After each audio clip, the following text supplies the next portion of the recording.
Hey folks, just wanted to give a shout out to Dominic Eagle, the author of tonight's story.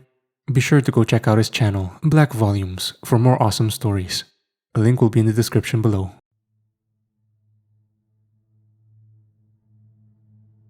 My father raised me in a mountain cabin, claiming a supernatural plague had killed the rest of humanity in 2001.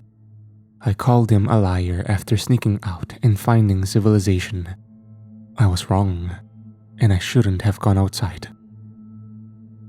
Tell the story again, little me would always demand. Papa would always cave after a brief ping-pong match. No, to please, to fine. I always bested him in a contest of wills. His hand-dog face told a tale of guilt for trapping me in a mountainside prison. Its grotty window panes dressed with nailed wooden planks in lieu of curtains. My father's tale of the apocalypse, told dozens of times throughout my childhood, went as such. The plague came on a beautiful afternoon in mid-spring. Some argued against a plague label, for it wasn't a contagion. It wasn't a new virus or flu the WHO or CDC had neglected to warn us about. It was as sudden as rain. An April shower that struck all places at once. Nobody would ever really agree on the how or why of it. In a matter of days, there wouldn't be many left to argue about it at all. Across the world, at precisely 1 minute past 2 Greenwich Mean Time, 1/4 of humanity started screaming at something unseen and unheard by the rest of us. We were at the airport when it happened. You, your mama, and me. Folks used to travel places just for fun back then, Evie. Aluminum birds flew about on stiff wings, carrying us in their bellies. Sometimes I mistakenly believe I hear one miles above our little cabin. I suppose I like to pretend. Anyhow, your mama squeezed you in her arms when the phenomenon began. Dozens of people around us, in synchronicity, clutched their temples with eyes closed as they shrieked at a piercing register. 1 minute past 2 in the afternoon, the papers and the televisions would say, while there were still papers and televisions. At the exact same moment in time, something had terrified 1/4 of the planet. When they stopped screaming, the soon-to-be-named affected persons were driven to acts of lunacy and horror. Folks threw themselves over balconies. Armed airport officers, affected and unaffected, opened fire on one another. A businessman bludgeoned a woman with his briefcase. A toddler bit clumps of his father. The most unnerving part was, they weren't angry. They seemed horrified by their own actions. The assailants sobbed, wailed, and apologized. They said they were just trying to quieten the voice. Something was talking to them, Evie. Something your mama and I and plenty of other people couldn't hear. Your mama and I ran for our lives. Past scenes of horror I shan't detail you, little one.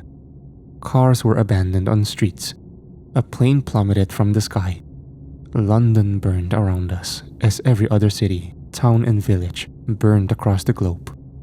Then, at 1 minute past 3, came 2 billion cardiac arrests.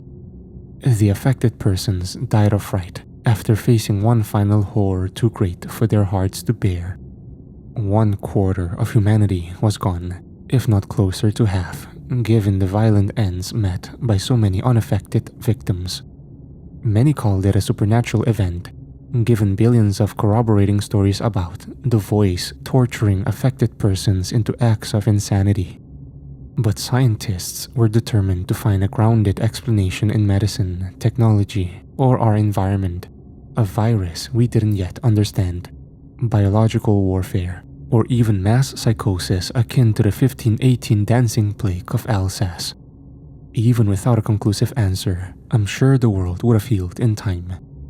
But at 1 minute past 2 the following afternoon, and each afternoon onwards, the nightmare repeated. 1/4 of the world's surviving population was plagued by the voice, and subsequently died of cardiac arrest. All modern infrastructure collapsed by day 3 or 4. Bands of unaffected savages and zealots ruled whatever remained.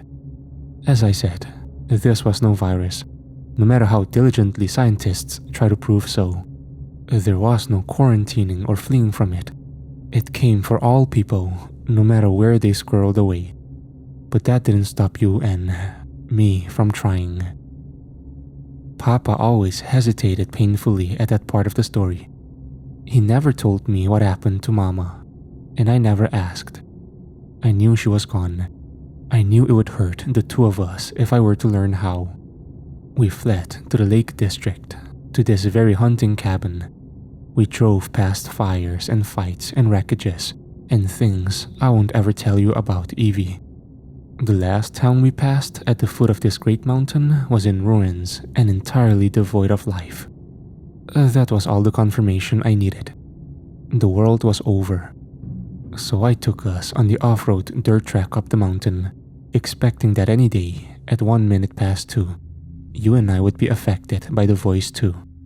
But something else happened as we drove up this mountain, Evie. The sun was setting, so it's hard to say what I saw appear in the dim orange of the day's last light looming over the track. It looked like a rip, as if two threads in reality's tapestry had untethered to reveal the slimmest of openings. We were driving too quickly for me to swerve or stop in time. The car plowed through it, and the wound stretched to let us through. On the other side, the dirt track and the mountain continued upwards. But I knew everything was different. We had slung our bulky family sedan through a narrow needle eye, and when I looked in the rearview mirror, the rip in the air had disappeared. I wouldn't have believed it happened if not for the inexplicable and unearthly events which had already transpired that week. I believe it was a doorway to God, little one. I believe he led us into his bubble of protection atop this mountain, far from the horrors of the world below.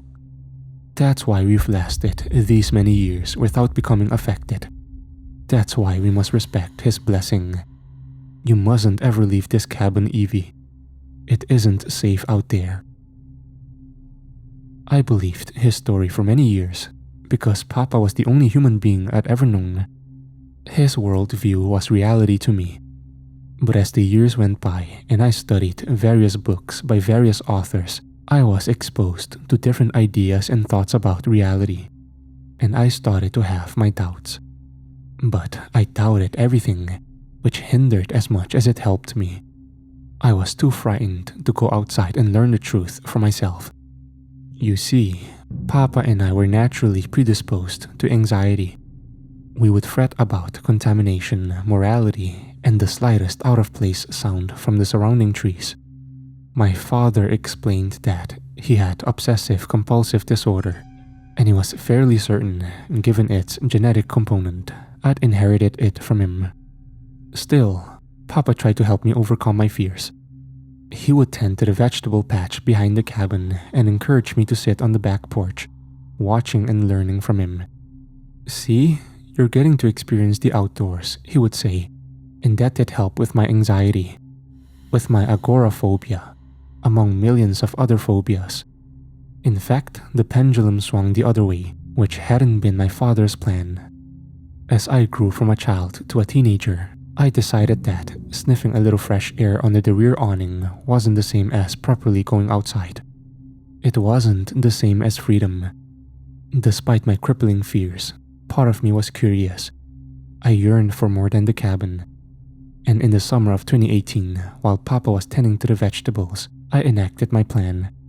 Pretending to nip inside to use the bathroom, I instead tiptoed to the front door, unbolted the 11 latches and broke free. The outdoors was different at the front of the property. I'd never felt it like that before, with shoes crinkling the grass rather than creaking the wooden porch boards. I'd never stepped foot over a threshold without my father's watchful eyes over me. This was the true outdoors. I ran before Papa came looking for me. Down the mountainside I went, reveling at the sight of passing fields, flowers, trees, and rivers. I'd seen those things in books before, but Papa's makeshift garden, walled with ramshackle fences, was the only real-life greenery I'd seen before that day. I was enraptured by the new sights, sounds, and smells. So enraptured that, After emerging from a cluster of trees, it took me a minute to process what I was seeing at the foot of the mountain a few miles below me. Something else from Papa's books. Civilization. A town. But the creases deepened around both my squinting eyes and frowning lips as I more closely eyed the roads running into and out of and through the distant place. Tiny colored dots were racing about, like the bugs I'd often watch on the porch floorboards. Like the life I'd often watch. I continued down the slope at great pace, body lurching up and down so roughly that I thought I might hack up my hammering heart. When I stopped running a second time, I was close enough to properly discern the details of the town. I was close enough to accept what I hadn't wanted to accept before. The dots were cars. The cars were moving. I had seen plenty of motor vehicles in picture books.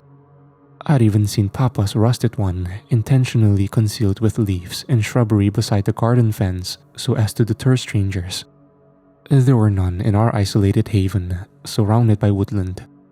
But these moving cars weren't like his forgotten 17-year-old sedan. These vehicles were shiny and new and colorful and moving. I kept reminding myself of that last part. I ran a little farther through more woodland and came to a stop near the edge of the tree line, just before the main road. There, I caught my first glimpse of real-life people other than my father. Real-life people in their real-life cars, going into this real-life town bustling with life. Nobody was affected by a demonic voice. Nobody was killing anyone else. The world hadn't ended. Despite the curiosity about the town and my fury at my father, terror drove me back up the mountain. Terror of real-life people with whom I had never interacted. Terror of the modern world, which I was sure I wouldn't understand, for it was likely quite different from the outdated books Papa had shown me. I wasn't equipped for a world beyond the cabin, so I had to retreat with my tail between my legs. I was entirely reliant on Papa. When the trees started to thin and home came back into view, I saw Papa pacing anxiously. When he saw me, he came running. He didn't yell as I expected. That would have been better than the unsettling question. "Evie, this is very important. Are you alone?" I was confused, but assured Papa I had come home alone. He hurried me back into the cabin, glancing fearfully at the trees around us. After he shut the door behind us, I wasted no time letting my fury kick off the proceedings. "You lied to me," I said. My father faced me with eyes still so frightened, not furious. "None of this is what you think, Evie. The world didn't end." "It did, I promise. But I know what you saw. About 4 summers ago, I broke my own rule. I walked down the mountain one night while you were asleep, hoping to scavenge for some more supplies. I didn't expect to find what I found. Lights, sound, people, a living town. It didn't make any sense. I saw the world end. I saw that very same town in ruins only 13 years earlier. There had been corpses in the street. Some were in body bags, but most weren't because there had been nobody left to back them. There had been nobody left, Evie. Don't you understand? I saw everything end when you were a baby." I took a minute to collect my thoughts and try to be reasonable. "You've known the truth for 4 years, Papa. Why didn't you take me back to civilization then?" "Because something happened when I was down there, Evie. I wanted to make sense of what I was seeing, so I went into the local pub. There was a television in the corner, so I sat with a glass of water and watched news stories. Learned about the state of the world in 2014, and it didn't take long for oddities to start adding up. There was a story about Big Ben. Remember Big Ben? The London landmark in the picture books you used to show me?" I asked. "The one that was destroyed in 1954, before I was born. In 1956, they erected a replacement clock tower, New Ben. It was physically near identical, but the color of the brickwork was different, and nobody called it Big Ben anymore. Nobody. There were other things, some big and others small. It was when the Queen appeared on the screen that I really lost my mind. The Queen died in 1997. My memory isn't perfect, but I remember cultural moments of such significant impact as that. Here, in 2014, she was alive and well. I saw her on the television screen, speaking to diplomats at some international conference. I frowned. What are you saying? I'm saying this isn't our reality, Evie. I'm saying it's a reality that didn't end in 2001. You can stop now, Papa. You made up a story because you were terrified of the outside world, and you wanted me to be terrified of it too. My father shook his head. We're terrified of things because we're sick, Evie. Sometimes I think that may be why we stayed alive. There was a theory that the only people unaffected by the voice were those already mentally broken. Maybe our predisposition to terror granted us immunity of sorts. This is the part where you say God saved us, right? I asked.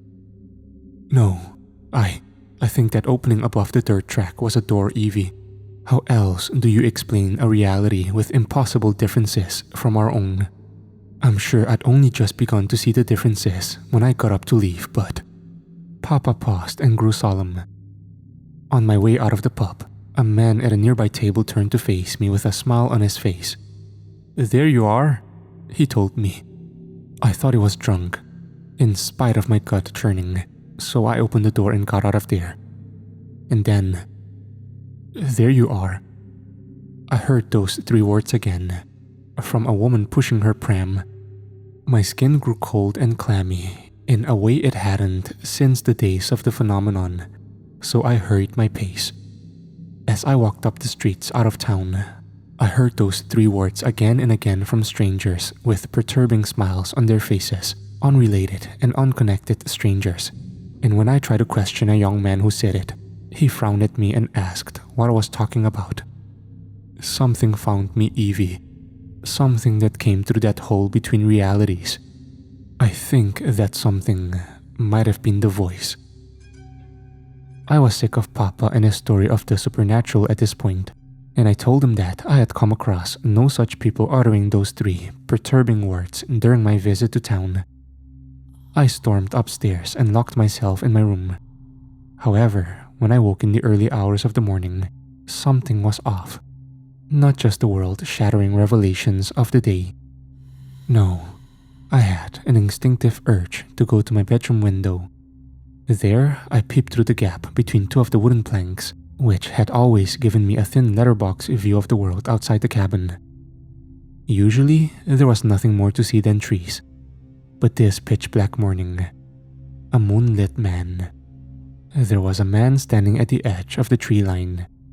No sooner had I looked out at him than he lifted his forefinger, somehow seeing me through the tiny slat, and yelled, "There! She's there!" A nail flew out from the wooden plank, striking me across the neck, and I yelped in pain, massaging my bloody wound.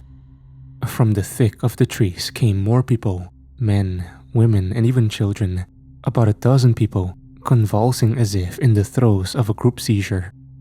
Some of them wore clothes stained in blood, and as they gathered at the foot of our cabin, they all started screaming together.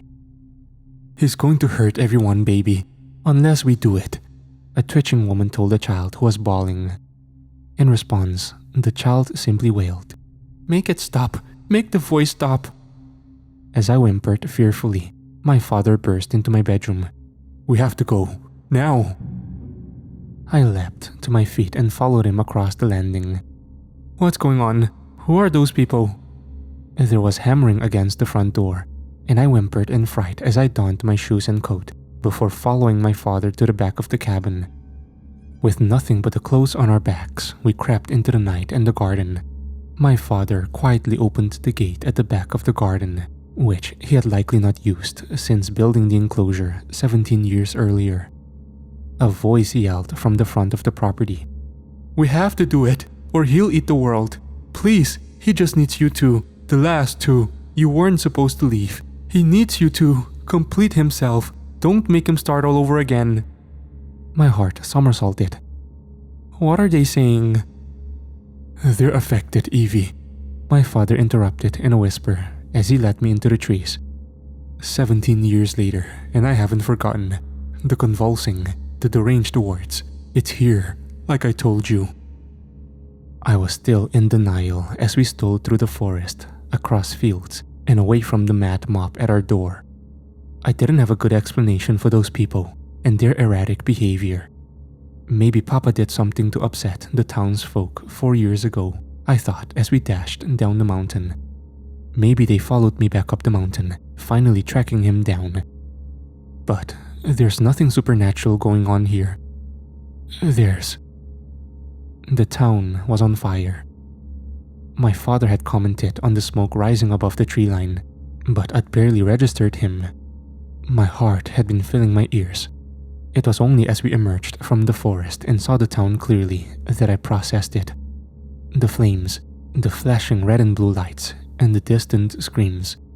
And most of all, the military vehicles cordoning off the roads into the little town. "They're quarantining it," murmured my father, a thought crossing his mind. "Come on." And then they came. Townsfolk at the foot of the hilly slope, maybe half a mile from my father and me, were screaming up at us. "There you are, through the thick of night, without a torch between them. They impossibly saw us. There was no denying it anymore, or at least, my paralyzed body was no longer denying it. Papa's story was true. All of it was true. "Come on!" my father screamed at me, grabbing my head and yanking me away from the approaching affected persons. He led me east, skirting us around the town and the mountain and our possessed pursuers. We heard not so distant gunfire at one point, and we lay low in a ditch until we presume, soldiers had passed by. They must have mowed the affected persons down, because we certainly weren't followed after that. My father and I walked for an hour until reaching the next village over, just as the sun was rising. A couple of soldiers were in the town square, being questioned by residents about the billowing smoke over the next town over. Just a tragic accident at the bakery. Papa and I heard one soldier lie to them. Everything is okay. There was a small news story about the fire later that day. An incident at a local restaurant, which did not align with the soldier's lie that had sadly claimed 24 lives. That was it. Nothing else. Surviving townsfolk interviewed by a television reporter appeared stiff in their responses. Everything they said seemed rehearsed, as if the military had told them to keep hushed about what had really happened. About the unexplained screaming, violence, and, most likely according to Papa, eventual cardiac arrests. The affected persons had died of fright, just like the billions of people back in our world. Or perhaps they had wound up in government labs for autopsies. My father took us away, to another country, on another continent. He would dismiss my questions and fears about what happened in that town, and whether those people on the mountain were right that the voice would eat the world as punishment for letting Papa and me slip away. He wanted us to focus on our new lives. He taught me what he knew of the world, but some things had to be unlearned, for this reality was so different from the one he had known. The two of us learned and adjusted, and I started to forget. It was a trauma response, I think. I decided Papa was right. We should let ourselves believe we belonged in this new world, and that we weren't being hunted by a malignant force hell-bent on the completion of its apocalyptic mission. I want to believe it's all over. I want to believe the voice has no power here. Otherwise, in these 8 intervening years, he surely would have already laid your reality to waste. But I'm not sure. I'm often overcome by terror as a glacial breeze tickles at the entrances to my ears, as if hoping to find some way of weaseling into my brain. Sometimes it even tickles that faded scar on my neck, as if hoping to climb into my body an alternative way. I know Papa feels it too. The voice wants us. It is waiting to strike again, and if it doesn't find a way of taking us, it'll take this world instead. Next time, the phenomenon won't just strike a single town. It won't be some small event contained by government officials. Next time, at 2:01 on an ordinary afternoon, the world will start screaming.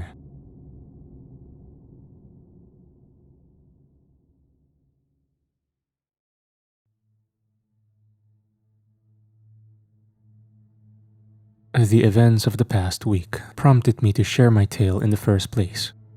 I'm sorry for not being entirely forthcoming with you, but I'm being courageous enough to tell the truth of it now, knowing that may well bring the voice to my door.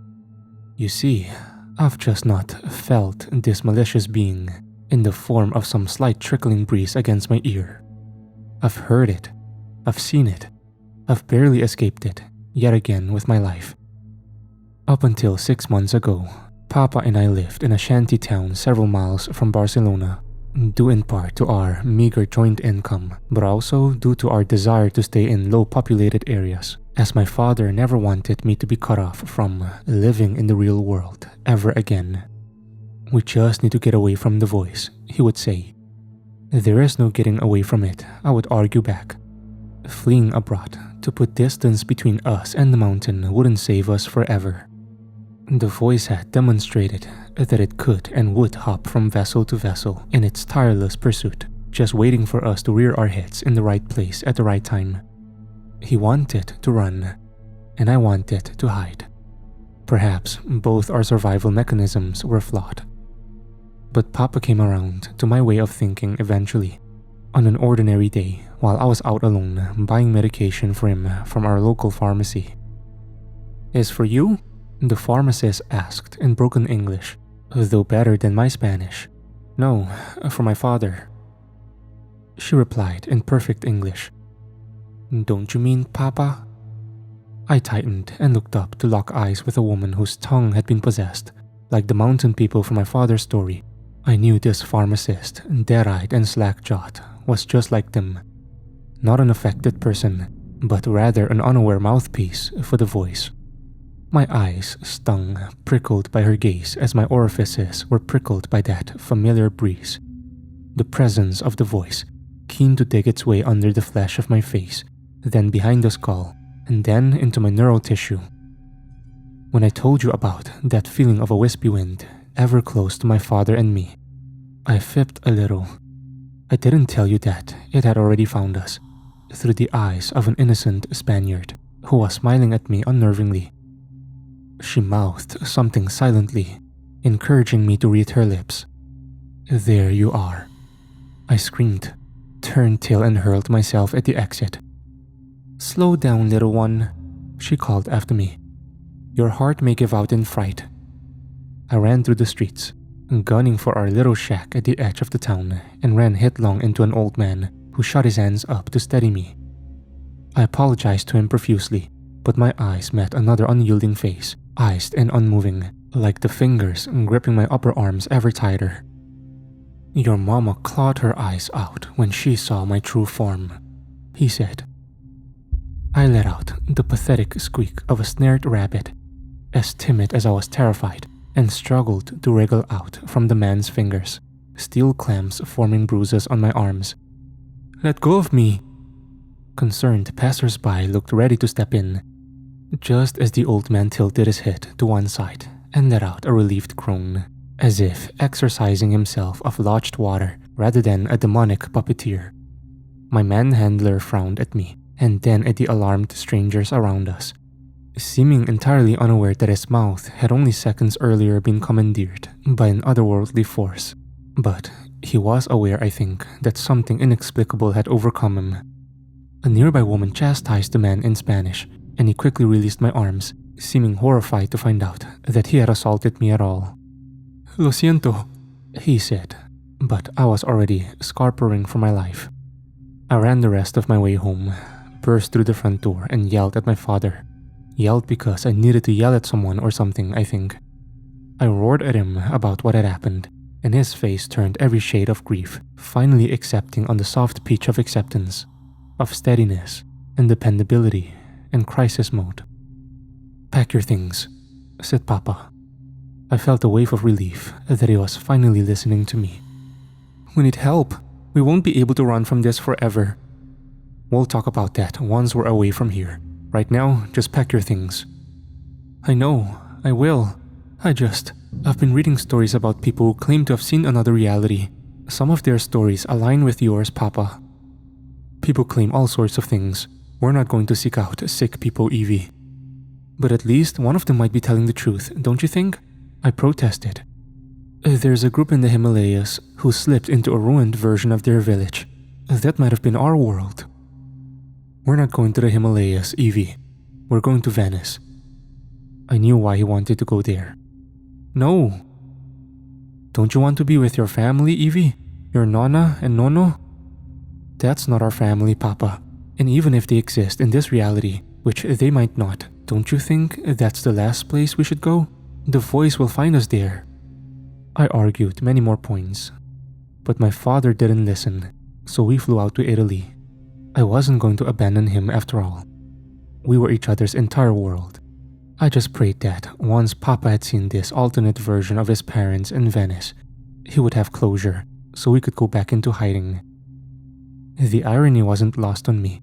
If we were back in that mountain cabin, I would have been the one boarding up the windows and forbidding my father from stepping one toe over the front threshold.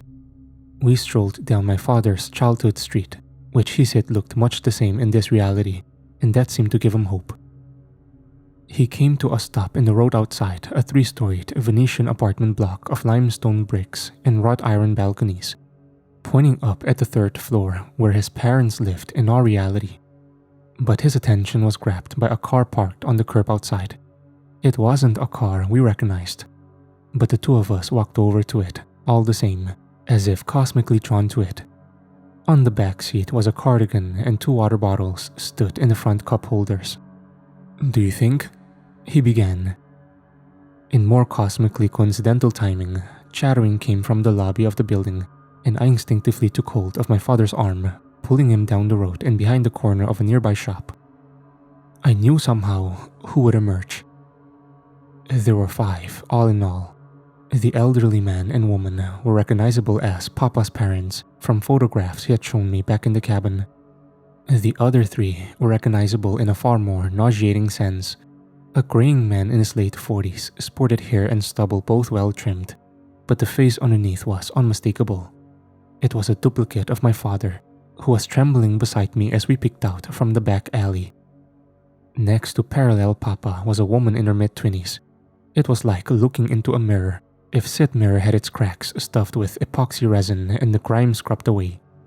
This 25-year-old was who I could have been. Black hair of a velvet sheen, skin of porcelain, and a smile almost broader than the face carrying it. As if it weren't horrifying enough to see thriving versions of ourselves, both far healthier than we had ever been, there was a final member of the group to really unsettle my stomach.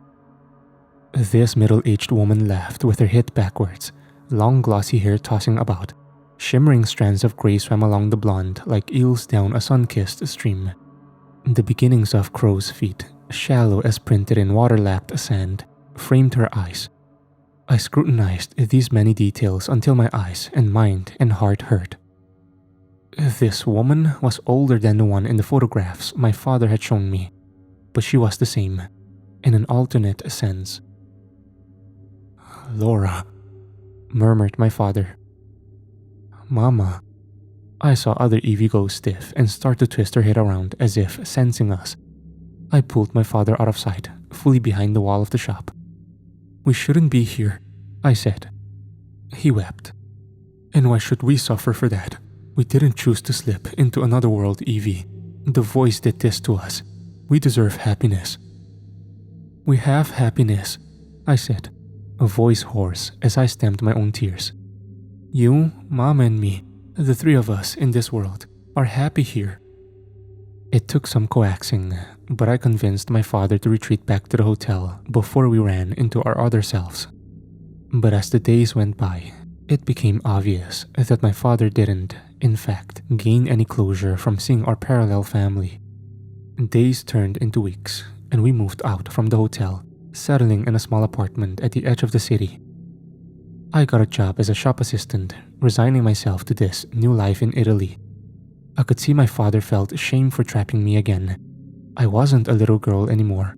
He wouldn't stop me from stepping out the door. Of course, he knew that I would never leave him. Papa told me it had to be a sign. What were the odds that, in this reality, our family would settle in his home country rather than England, where he and my mother met? I didn't know, but what I did know was that my father had, not so subtly, always hoped we would find more than his parents. I think this had always been about my mother, and I think my mother saw it as a sign that we had run into her. Still, he sensed my unease. So he did what he had always done when he felt guilty about trapping me. He told a story to explain why he couldn't bring himself to leave Venice now that we had stumbled upon our alternate selves. It was the story of what happened to Mama. By day 4, most of the world's infrastructure had collapsed. Governments were encouraging survivors to congregate in refugee camps, but many were too afraid. Why would we want to surround ourselves with people so they could rip us from limb to limb at 1 minute past 2 o'clock the following afternoon? Your mama and I got you out of London and fled to the countryside, hoping to get away from people. But the fields were filled with tents and cars and camper vans. Millions of displaced people from English towns and cities had the same idea as us. There was no getting away from people in such a tiny island. I think they said the British population had dropped from 65 million to 27 or 28 million. That's still an extraordinary amount of people, roaming the hills and forests of the country as nomads, desperate to escape built-up areas. Your mama was changing your nappy, and I was sitting on the sleeping bag, listening to our handheld radio. "Cultists have been arrested," one reporter said. "But mostly there isn't a police force left to arrest them, so stay inside, folks, and stay safe. If someone from the church knocks at your door, remain quiet and pretend not to be home. The Prime Minister has said the government has a zero-tolerance policy for acts of terrorism committed by this new collective."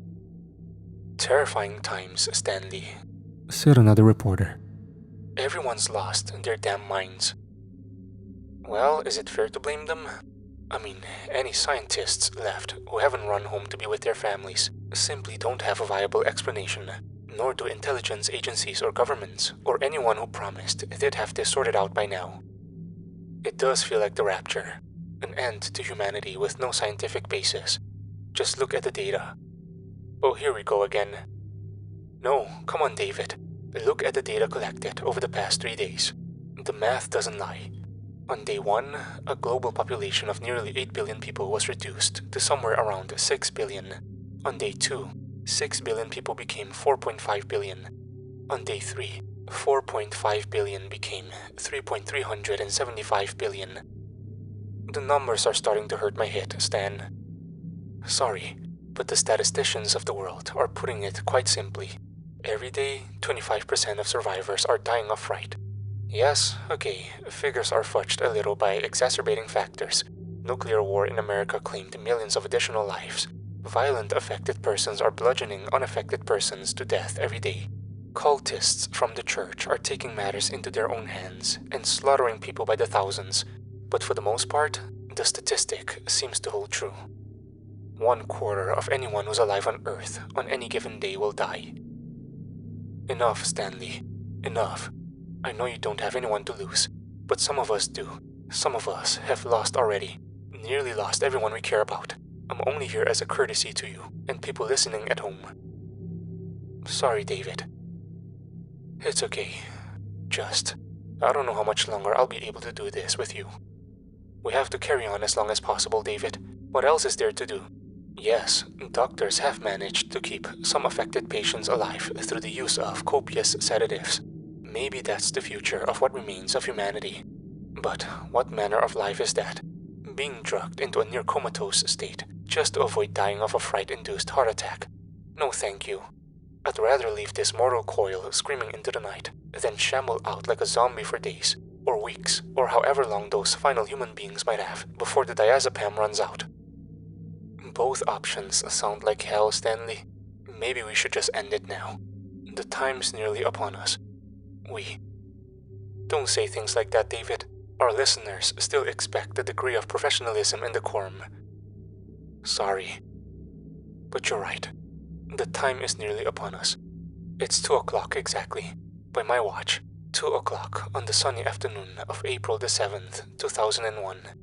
We have 60 seconds until, devil willing, the 4th instance of the phenomenon occurs. 60 seconds until you or I may well start screaming as we see, or hear, or feel whatever it is that. Your mama turned the radio off at that point, but it didn't help much. We were both watching the second hand on my wristwatch, circling the outer rim much like the minute hand, which crept ever closer to 1 minute past 2 o'clock. I'm sure the other 50-odd people camping in our field were holding their breaths too. I heard sobs and pleas and prayers as people asked some almighty force to spare them from becoming affected, as billions of people had on the 3 prior days. I looked down at you, the baby wailing on her blanket, and I was terrified by a thought. How would I know if you were affected, Evie? How would I be able to distinguish between the normal cry of a baby and the scream of an affected person? The thought distracted me so much that I didn't at first register the arrival of 1 minute past 2. Mainly because the field was filled with silence, save for the nervous chattering of confused refugees in nearby tents. Your mama sat there without saying a word, eyeing me blankly. I decided she was just frozen in terror, awaiting the delayed screaming and the violence. I decided my watch might be slightly behind, so I unzipped the tent and poked my head outside. There were dozens of people walking about in confusion, some armed, with knives, cricket bats, and so on, but nothing was happening. I turned the radio back on. David's speechless, as am I. It's now 5 minutes past 2 o'clock in the afternoon. I'm looking out the window of our recording studio at the streets of London, and I'm seeing nothing.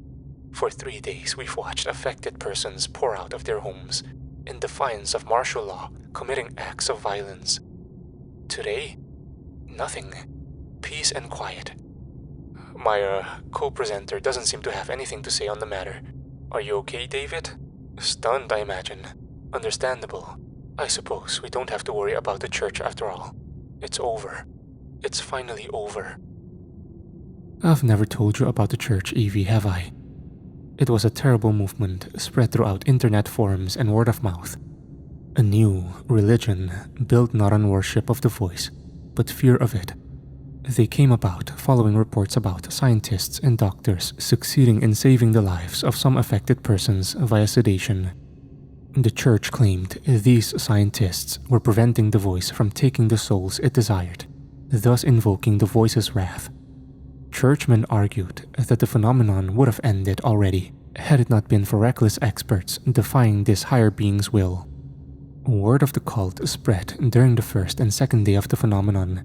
Their mission was to purge the planet of any surviving affected persons, clinging on with sedatives so as to finally bring the nightmare to an end. People were desperate, Evie, good people and bad people alike. I don't think all churchmen were terrible people. I think they really thought they were saving us, slipping into hospitals and laboratories, slaughtering affected persons. Anyhow, when the radio presenter mentioned them, an awful idea came over me. I slipped my head back into the tent and looked at your mother in her despondent eyes. I wished more than anything I had sedatives on me, Evie. I wished I had liquor. I wished I had anything that might muddy her terrified mind. Because I saw the truth in her jittery eyes, as much as she tried to hold herself steady and still. She was terrified. She was affected. Most of the folk in our campsite were too busy celebrating to notice, I think. Perhaps they thought their silent family members and friends were just processing things. But at 1 minute past 3, your mama's heart gave out. I think I heard the sounds of cries and screams from the campsite as a dozen others died of fright at the same moment. but most of my focus was on you, Evie. You were wailing, thank the Lord. You were unaffected and alive. I thought it was a small mercy, as you and I would surely go the same way as your dear mother on day 5, or a few weeks from then, with the last few stragglers of humanity. All I knew was that we deserved to at least go out peacefully, away from people, away from the furious churchmen, prowling the campsite and shouting obscenities at the sky, cursing God, or the scientists, or whoever else was to blame for all of this, cursing anything but the voice. I think they were too afraid to curse the voice. That evening, I buried your mother, ignoring the churchman who urgently implored me to join this group, and bundled you into the car. We fled north for the Lake District. I was silent after Papa told this story. I never thought I'd see your mama again, Evie, he eventually said. But she's here, in this world. We have a chance to spend a little time with her. You see, it's clear to me that we are here in fact on borrowed time. No matter the reality, the voice will always find us. I'm sure it has devoured countless universes, ripping holes between them. I'm sure in time, it will devour this one too. So let's stop wasting what little time we have left. I want to spend my final days with Laura. And what about the you of this reality? I asked. How will he react to seeing a parallel version of himself? Papa shifted about uncomfortably. Well, I've been watching them on my walks each day, while you've been at work at the flower shop. I sighed. Yes, I know, I'm not an idiot. I've just been praying that you at least keep your distance. I have. Laura goes out to the shop on her own each Tuesday. That's when we'll go and see her, Evie. That's when you'll meet your mama. She's not my mama, I wanted to say. She's this Evie's mama. But my father was broken, so I cut him a deal. If we do this, I want us to get out of the city afterwards. I want us to get away from people for a while. Besides, that'll keep our other selves safe, don't you think? They deserve to be happy. My father hesitated, then surprised me. Okay, we'll be more careful after this, like we used to be. We'll find somewhere quiet, safe. Does that sound fair? It did, so I agreed to meet my parallel mother in person. A terrible mistake. There was no gentle way of doing, so my father and I walked down the grocery aisle, two abreast, and approached my mother as she was picking out bananas. She looked up at us and grinned, but that grin turned into a frown. Oh, what are you two? When she paused, I knew it was because she sensed that we weren't quite right. We weren't the husband and daughter she knew. What's going on? Papa was tearing up. Hey, honey. No, I don't. She began, shaking her head and backing away. What's wrong with you two? You look... I don't... We thought we'd surprise you. I lied. My parallel mother didn't believe me. What are you talking about? We came here together. My heart dropped, and I locked eyes with my father. And then it happened. From around the corner of the end of the aisle, other Papa and other Evie appeared.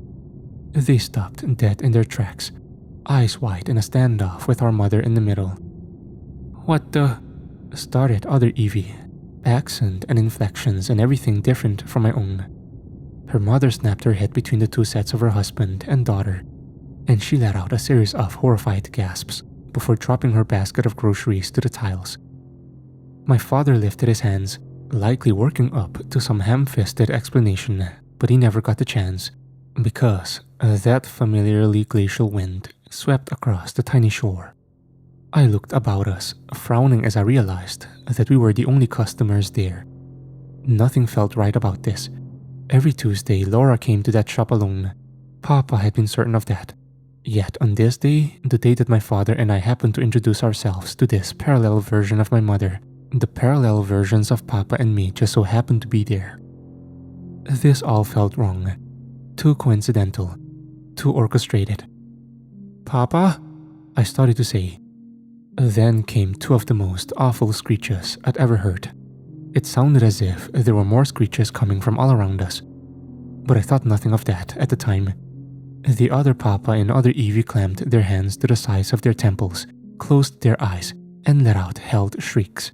unnaturally operatic in terms of strength and duration and held pitch. It was a choral alarm from the underworld, and it was held for a good minute before the pair of them finally stopped. "Oh God, no, please." Other Papa started to beg, twitching as he started to push forwards. "There has to be some other way. Don't make me choose. Don't make me choose." "There is another way, Papa," said other Evie, limbs seizing, and then she removed a pair of scissors from her purse. "He says it'll all end if I just—" "No!" Other Papa screamed, tearing the scissors from her hands and throwing them to the floor. You stop right now. Don't kill Mama, don't do it." My parallel self, affected but undeniably still human under it all, begged of her father. "There has to be something we can do to stop it.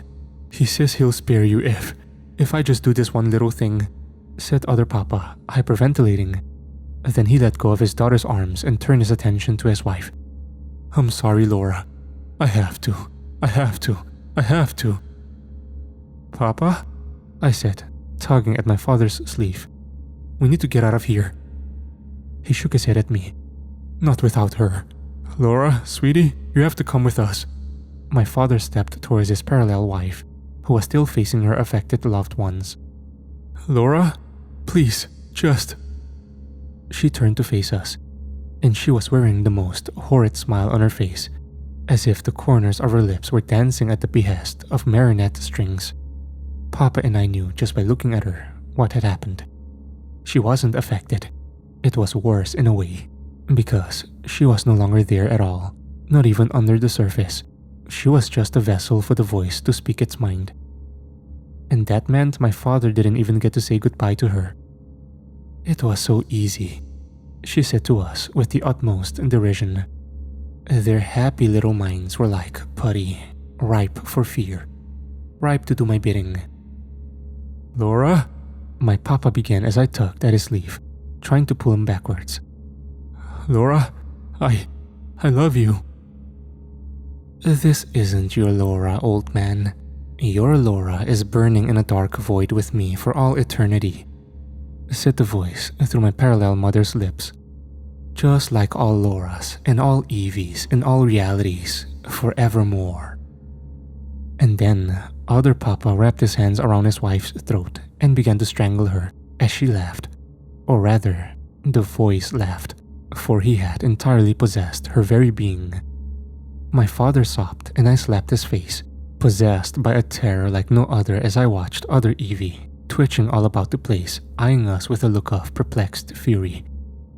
She blamed us, I think. I didn't want us to stay and watch the life fade from my other mother's eyes.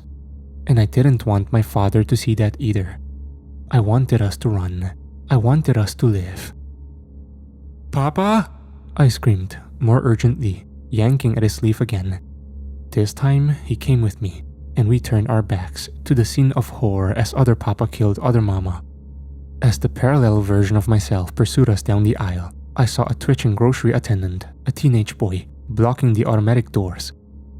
I thought of the screeches I'd heard a minute earlier, which had admittedly seemed to echo strangely around the innards of the tiny shop. We hadn't been entirely alone in there after all. Papa and I came to a halt about 10 yards away from him, and I could hear other Evie running after us. The boy was crying, juddering limbs behind his back, and he spoke to my father and me in stiff but clear English.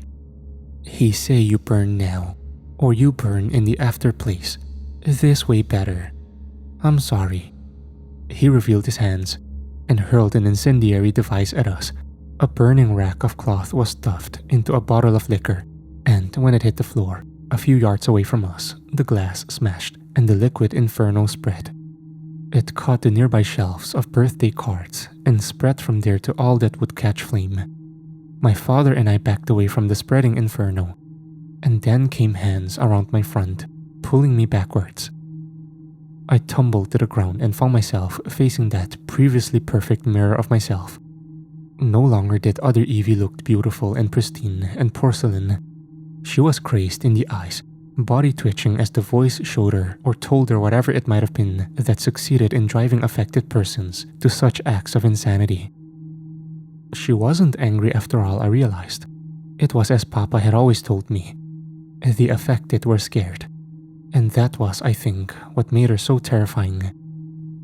"I'm sorry," she wailed, wrapping her hands around my throat as her other father had done to her mother only a minute earlier. From the other side of the fire, I could hear the grocery boy saying the same words over and over again as he watched the store catch alight. "Please," I croaked at other me, terrified beyond words as I felt the light of the world fade away from me. "He says it's this or an eternity of torture for all of us," she sobbed, squeezing my throat more tightly. "I'm saving you. My parallel self was flung to one side, knocked off my body by my father. "I'm sorry," he said, presumably apologizing for taking what was likely only a handful of seconds to rush over to my aid and put down my attacker. Given the attacker was a parallel version of his own daughter, I didn't blame him. Papa helped me to my feet and led us deeper into the store, away from the fire, but towards the still body of Laura. Other Papa was rocking on his haunches, wailing and muttering deliriously to himself. "The fire will take me soon," he whispered. "The fire will take me soon." I don't know whether he had the requisite mental wherewithal to process that the fire would take his daughter soon, and given that he had clearly murdered his wife to save his daughter, it seemed perhaps prescient that he should consider that. "Don't apply logic," I reminded myself as my father and I ran to the back of the store. Even if affected persons know the truth, somewhere deep down, there is no rationalizing what they have done. And there is no saving them, only you and Papa. Those were the mantras I repeated to myself long after my father had shouldered open the back door to the store and we had tasted the fresh air and freedom. We ran away as the store caught flame, and then we did what we always do best. We packed our things and fled. I saw a story in the paper about the grocery store burning down and 4 bodies being found. 3 burned alive, and 1, the grocery boy I assume, died of cardiac arrest. I don't know why I omitted this part of the story before. I suppose I was afraid. Every time Papa and I put ourselves out into the world, the voice finds us. I was brave enough to at least start telling you my story, and I commend myself for that. Just as I commend myself for now telling you all of it. I was weak. Not anymore. If this thing will come for my father and me relentlessly until the end of our days, I must fortify myself. I won't let it take us. And I won't take the blame. Not anymore. It will come for this world and all worlds, no matter what my Papa and I do. The only way to win, I think, is to rise against it. To not give it what it wants. Servitude. For a week, I have shared my tale through these diary entries, fearing the end was near. After what I've seen this evening, I know it's near. The mountain cabin should feel so distant to me. It was 8 years ago, after all, that my father and I had fled that place, having witnessed the phenomenon strike a small rural town in your world. Yet, after nearly a decade moving about the world, forever running and hiding from the terror that is the voice, I never feel too far from that cabin in truth. And as I post this update, I am farther from home than ever before. Whilst telling you my story, from a phone with surprisingly reliable signal, I have been traversing Tibet with my father, hunting the source of the witness accounts I'd researched. Accounts from people who had supposedly seen another reality. And sure enough, villagers and townspeople in this area were quick to point us in the direction of strange folk high up a mountain who had been at the epicenter of strange going-ons since 2017. Any English speakers used that word time and time again, so I knew we were on the right track. Of course, a mere word wouldn't have been enough. Truthfully, I just felt it. The strangeness, like a foreign chill rolling down the mountain towards us. Today, as dusk arrived, so did we. Pointing fingers from dozens of frightened locals for miles around had guided us to a small mountain village. This elevated village on the Tibetan plateau tottered precariously by a sheer cliff edge, an escarpment Papa called it, plummeting thousands of meters to a painful end below. I felt nauseated by the sight of it, This teensy community, a cluster of white clay homes wedged between a mountain face and a drop to certain doom. The walls of each abode sloped inwards towards the top, but those pyramidal beginnings were capped quite severely by flat roofs of ceramic tile. I remember thinking, under the burning sienna and navy of near night sky, there was tremendous beauty and an otherworldly nature to this secluded village, balancing like a funambulist atop the rocky-floored tightrope between a wall and oblivion. "I'm sorry for making you come here," I told my father as he lumbered lethargically up the last stretch of slope, 100 yards from the village border. He smiled open-mouthed, panting as he worked to level his breathing. "You think so little of me sometimes, Evie. Believe it or not, before the phenomenon, I was occasionally a risk-taker. Take my log cabin in the lakes. Do you think hunting rabbits up there was legal? I'm not saying that made me a moral man, but I was no doubt a braver one. It was only after I locked us away from the world that I fell sick, becoming pliant to those thoughts which had tempted me for years. You and I were born this way, Evie, and we must forever keep the dark thoughts at bay. It's genetic. That's why I didn't want us to hide anymore, Evie. Though I admit running wasn't the answer either. Still, facing the world has been healthy for us both. Look at us now. Your hands aren't red and raw. You don't constantly seek reassurance for your slight anxieties.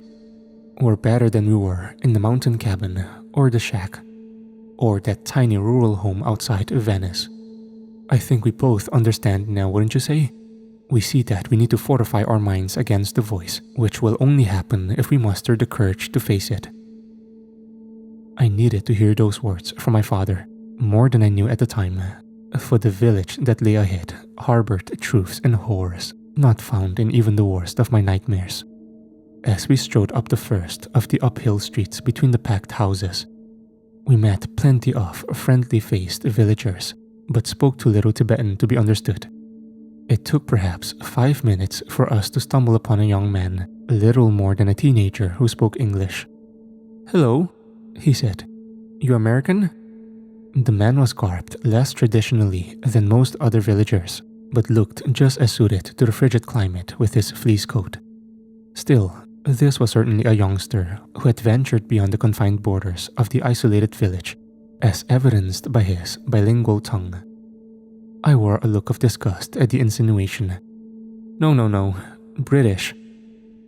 "Is that any better?" the villager teased.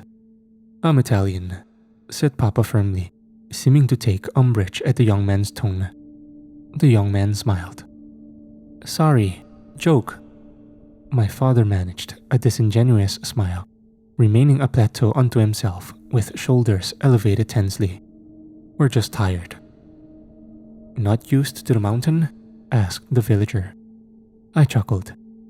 "I actually grew up on one, but it was tiny compared to this." The youngster nodded at the street around us, filling with intrigued villagers and hushed chatter. "Most of them have never seen Westerners. They want to know who you are." "I'm Evie," I said. "Dawa," he answered, before looking to my father.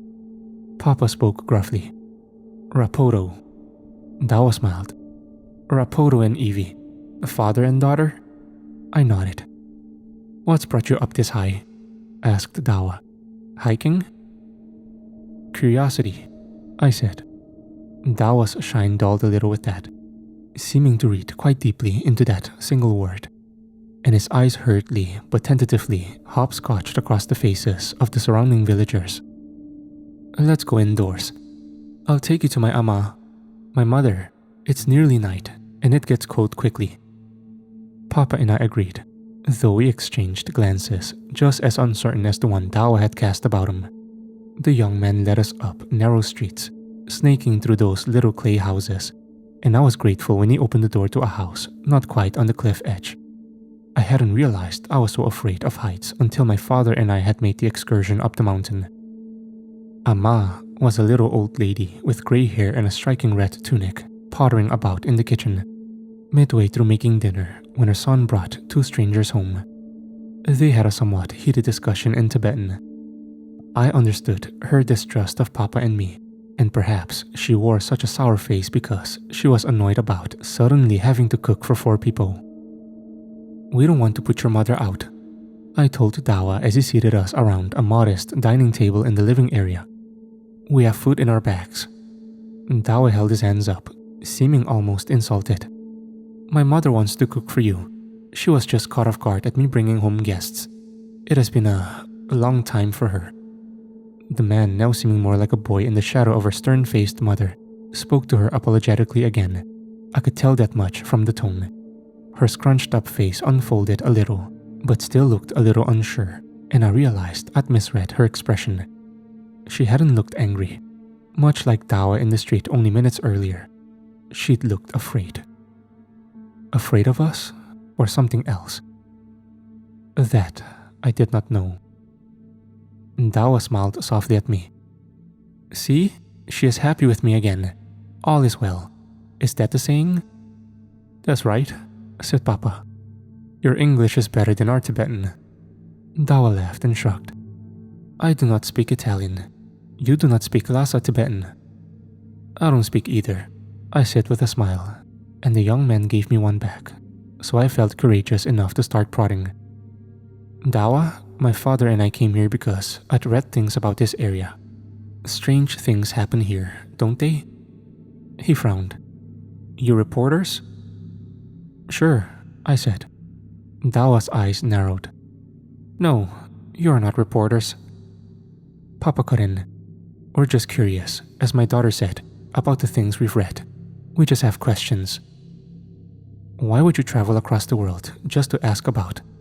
Then he paused, rethinking his approach.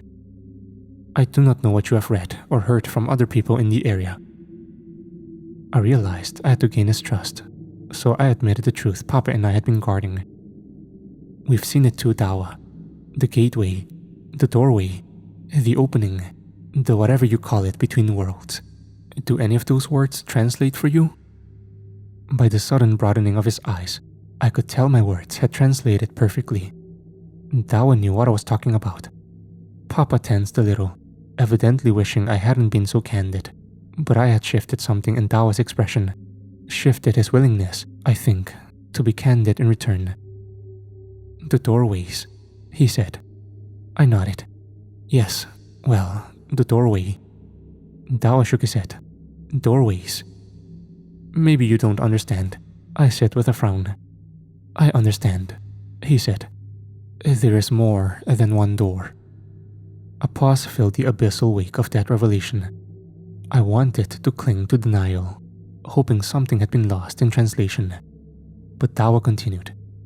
There are other worlds, almost like this world, but with a different history. Worlds? Papa asked, practically choking on the word. Plural? I know why my father and I were struggling.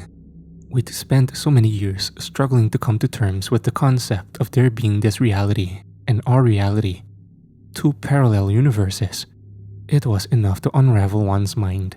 Thinking of more realities out there in the infinite multiverse was too much for my fragile mind to bear.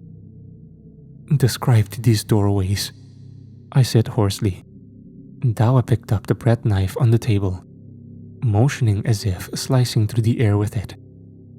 They are cuts in the air, cuts through bread or paper, or they are like wounds between worlds, and they come and go, but every time one heals, another emerges.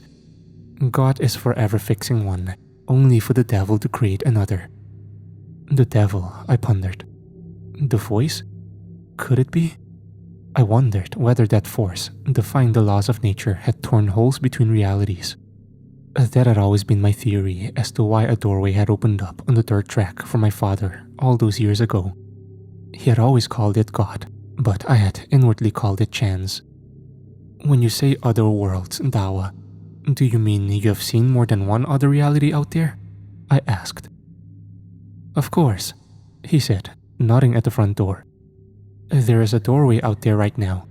It has been there since last spring. You can only really see it in the sun when you look at it the right way. But how do you know you've seen more than one other world? I asked, and another thought came over me. In fact, how do you know these doorways aren't just tricks of the light? Dawa's eyes narrowed at Papa and me, as much distrust in his eyes as was in ours. "How do you know the same?" My father refused to answer. "You first." The young man did really look like a boy under my father's great shadow, so he caved. "I know the doorways are real because I came through one. We came through one." "We?" I asked. Dawa nodded. "The entire village." The young man then told us his story. "Before I was born, something very bad happened to my village. One day, people started talking in tongues. They were scared. Amma says everyone was scared. Suddenly, they started hurting their friends and families. Some even threw themselves off the edge of the mountain. The villagers tied their sick loved ones to chairs or pet posts to stop them hurting anyone. But the sick died an hour later, all at once. Elders say it was the devil. The surviving villagers went down the mountain to look for help, but the same had happened everywhere, and Amma says the world fell apart over the coming days and weeks. But the strangest thing was that she and a handful of other villagers from up and down the mountain did not feel the touch of the devil. God had spared them. They survived up here in this village. A handful of the original villagers and elders, and others who had survived in the area. Amma fell in love with a man, and they had me. Life was good for many years, and I knew only of the old world through stories.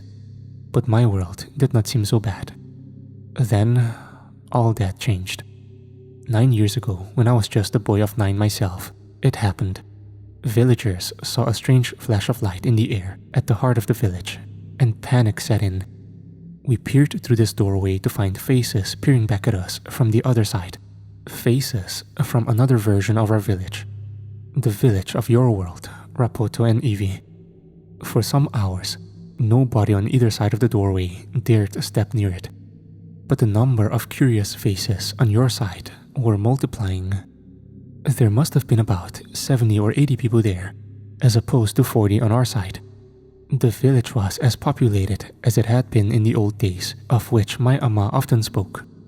Elders called this mysterious doorway an act of God at first, but that did not last. You see, as the villagers of my world grew brave enough to creep closer to the opening, we clearly made out the faces. We recognized some of them. Some of the people in your world looked exactly the same as some of the people in ours. Mirrors. Mirror people. With that, the elders decreed that these other people were in fact servants of the devil. Demons wearing our faces, masking themselves as humans. The people on your side of the doorway talked in terror amongst themselves. They did not stand a chance. They were a peaceful people from a world that we would learn had not endured the hardships of ours.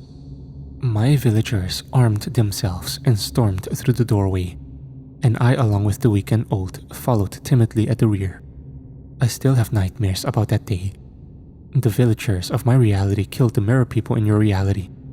We burned their bodies. We took their places in this other world, not fully realizing at the time that we had, as a matter of fact, walked into another world.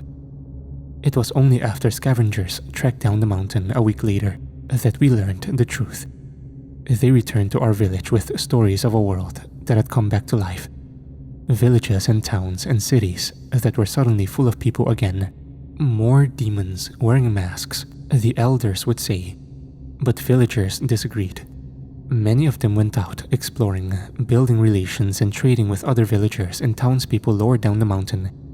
People whose mirror versions they had known in our old world before they all died with the rest of the world. But these neighboring communities did not entirely trust us.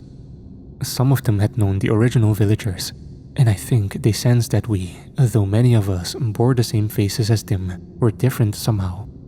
Outsiders were too afraid to come up to us, so we had to go down to them, and many of the younger folk, like my Amma, saw this as a second chance for us to lead normal lives again.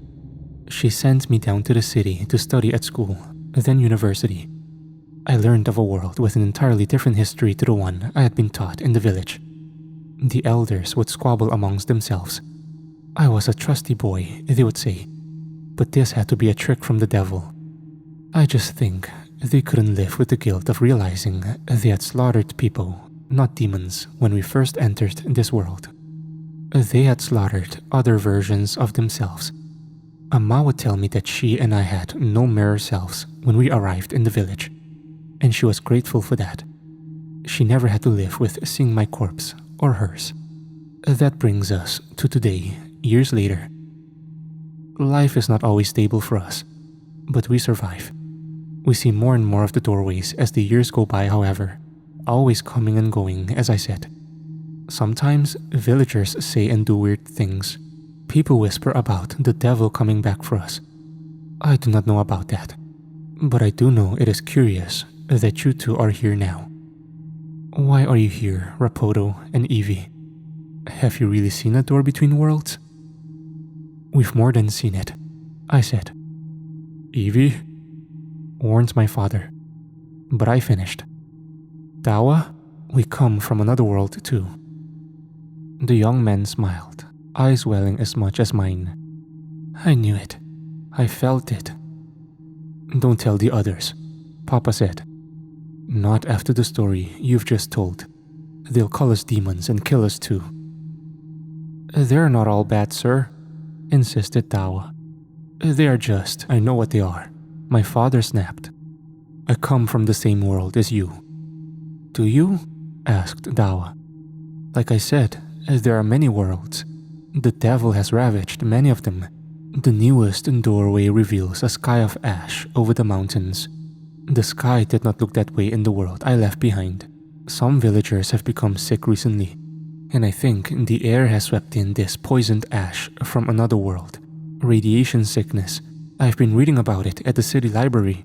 This was another world, one of nuclear catastrophe. Another world taken by the devil, I think. I came up with a question that would give us an answer. When did your world end? Dawa looked thoughtful. Well, I was born in 2008. Amma told me the devil came 2 winters before that. My eyes widened. That would have been 2006. Papa frowned. No, your mother must be forgetting. The devil, or the voice, or whatever it may be, came in 2001. It came for his world too, Papa, I said. A different world to ours. That has to be it. Papa shook his head and became despondent. I looked apologetically to Dawa. I think my father was hoping you would tell us or show us something that would bring about an end to all of this. Papa's eyes shot up, as if he'd finally registered something. You said you hear the devil sometimes, Dawa? And when the boy nodded, my father turned to me. Then we're not safe here, Evie. We've not found answers, but plenty more danger, so you should leave. Dawa's mother silenced us with that sudden utterance. Only then did I become aware that the clatters of crockery from the kitchen had silenced too, perhaps minutes before, and after a few moments of holding my breath in the thick of the silence, I realized something far more terrifying. The Tibetan woman had spoken in English. Dawa twisted in his chair to face the frozen woman in the kitchen, turning at the same hauntingly glacial speed as her. The old lady pirouetting on her toes with a nimbleness that seemed unfitting. So many little rats from so many little worlds, said Dawa's mother in a tongue not her own as she eyeballed the young man. I will deal with you and yours one day, Dawa. First, the father and the daughter. Every thread must be tidied away so a new one can unravel. With that ceremonious final word, the furniture in the tiny clay home began to shake, and I screamed as there came the deafening roar of shredding, as if unseen fingernails were clawing through not only the very fabric of existence, but my ear canals. I realized as an opening suddenly appeared in the air before me. There were no mighty brick walls separating worlds. Instead, flimsy sheets of paper served as sheer veils between different realities, and the voice poked through them with ease. A moment later, standing in the kitchen behind Dawa's mother was a needle-eye doorway, about 8 feet tall, disappearing through the ceiling and 2 feet wide, barely broader than the little old lady with the possessed smile on her face. On the other side was a different version of the kitchen. It lay in ruins with a crumbled wall behind it, revealing the mountain range beyond. "Your world beckons," said the possessed woman to Papa and me as she strode slowly towards us. Dawa pleaded with his mother in Tibetan, but it wasn't she who responded.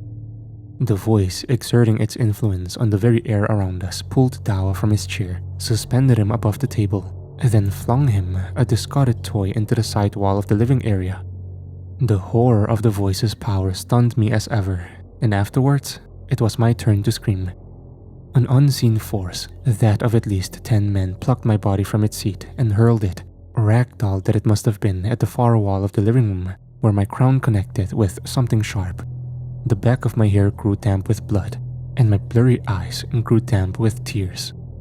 I plummeted to the ground and lay on my front, dizzied into producing only a meek scream, as I watched a nightmarish scene unfold before me. Papa had risen to his feet, barricading the possessed woman from me as if she were the foe. As if there were anything his physical form could do to stop the supernatural breeze that had tossed Dawa and me to the floor. As I stared into the ruins of our old world, which I had left behind as a baby, I wondered whether my father and I might not be immune after all, whether we might finally become susceptible to the voice's influence yet again.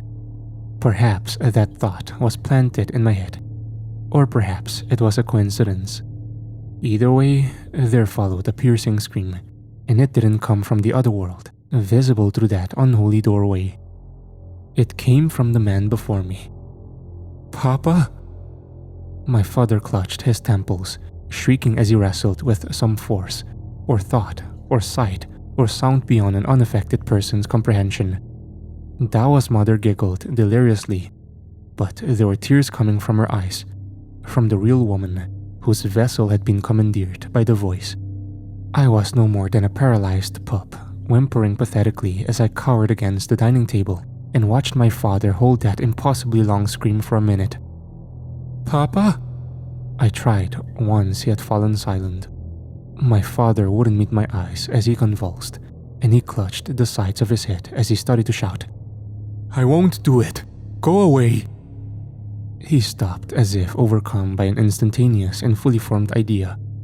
Then he faced me with eyes red and puffy, swollen with sorrow rather than some infectious bacterium. He looked eerily calm. "I'm sorry, Evie. This is the only way." His fingers were around the bread knife in a moment. I screamed out, but he had already started to run the blade across the length of his neck to let out the red ribbons of life. And Dawa's mother, or rather the voice controlling her tongue, cried out furiously as my father's body collapsed to the ground. Stricken by grief, denying what I had seen, I remember little of what followed. I think I may have knelt and sobbed at my father's unmoving body. I think the earth then quaked once more. I think Dawa's mother may have been exorcised of the devil, for I heard her speaking in Tibetan again. I think the doorway closed, not slowly or ceremoniously, but in an instant. God, according to Dawa, had zipped up that hole in reality, restoring normalcy again.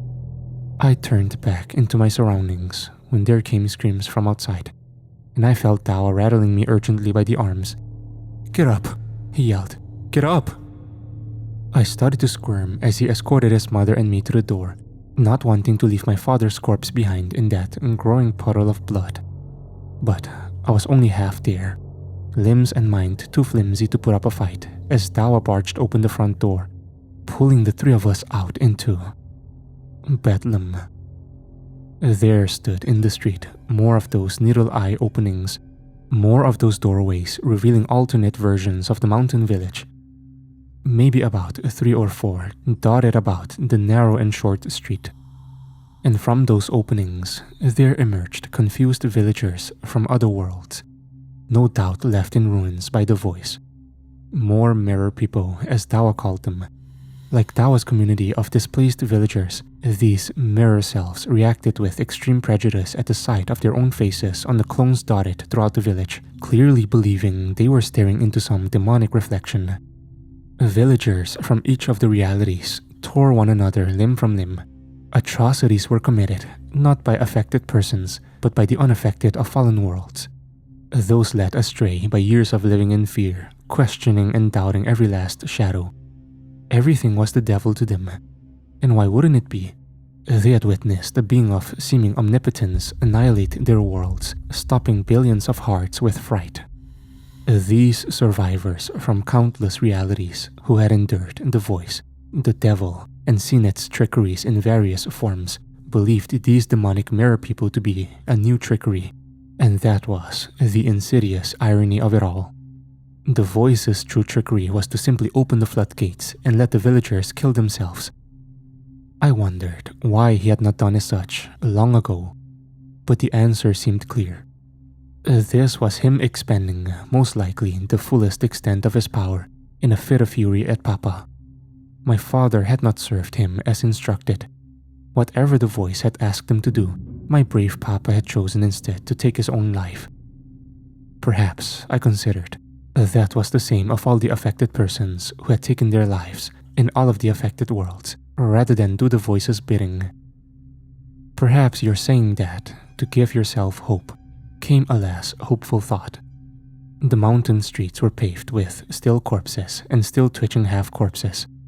Dawa hurried his mother and me through the village, and I groaned painfully as we passed a sequence of opening and closing gateways, like revolving doors, as Dawa's god played whack-a-mole, sealing up each of the devil's wound between universes. It was only 200 yards from Dawa's house to the edge of the village, but it felt as if we'd traveled a mile, skirting around bodies and bloody fights between villagers and their multiple clones.